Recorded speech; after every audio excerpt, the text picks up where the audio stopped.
தந்தை மகன் தூயாவின் பெயராலே ஆமென். லூக்கா எழுதிய நற்செய்தி வாசகம் அதிகாரம் 13 இறைவசனங்கள் 1 முதல் 9 முடிய. அக்காலத்தில் சிலர் இயேசுவிடம் வந்து பலி செலுத்தி கொண்டிருந்த கலிலேயரை பிலாத்து கொன்றான் என்ற செய்தியை அறிவித்தனர். அவர் அவர்களிடம் மறுமொழியாக, இக்கலிலேயருக்கு இவ்வாறு நிகழ்ந்ததால் இவர்கள் மற்றெல்லா கலிலேயரைவிட பாவிகள் என நினைக்கிறீர்களா? அப்படியல்ல என உங்களுக்கு சொல்கிறேன். மனம் மாறாவிட்டால் நீங்கள் அனைவரும் அவ்வாறே அழிவீர்கள். சீலோவாமிலே கோபுரம் விழுந்து 18 பேரை கொன்றதே அவர்கள் எருசலேமில் குடியிருந்த மற்ற எல்லாரையும் விட குற்றவாளிகள் என நினைக்கிறீர்களா? அப்படியல்ல என உங்களுக்கு சொல்கிறேன். மனம் மாறாவிட்டால் நீங்கள் அனைவரும் அப்படியே அழிவீர்கள் என்றார். மேலும் இயேசு இந்த உவமையை கூறினார். ஒருவர் தம் திராட்சை தோட்டத்தில் அத்திமரம் ஒன்றை நட்டு வைத்திருந்தார்.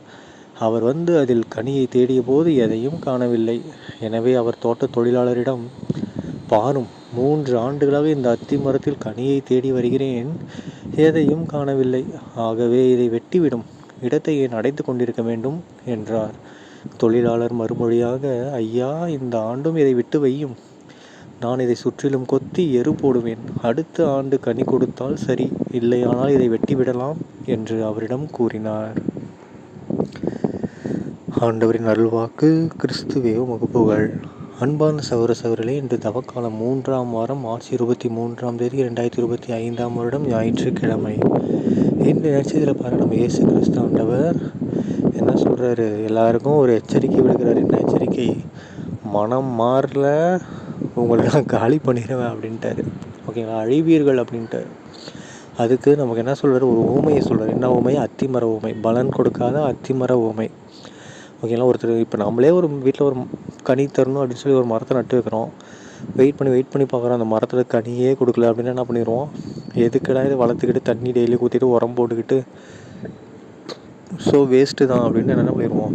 வெட்டி சாய்ச்சிருவாங்க. சாய்ச்சி அங்கே வேறு ஒரு செடி வைப்போம் இல்லையா? அதை தான் ஏசப்பா சொல்ல வர்றாரு. நம்மளை செக் பண்ணி பார்க்குறாரு. திருத்தி பார்க்குறாரு. நம்ம வேண்டதெல்லாம் கொடுத்து பார்க்குறாரு. அப்படி பண்ணியும் நம்ம இன்னும் கெட்ட வாழ்க்கையே வாழ்ந்துட்டு இருந்தோம்னா அவர் என்ன பண்ணிடுவார்? கடைசியில் காலி பண்ணிடுவார்.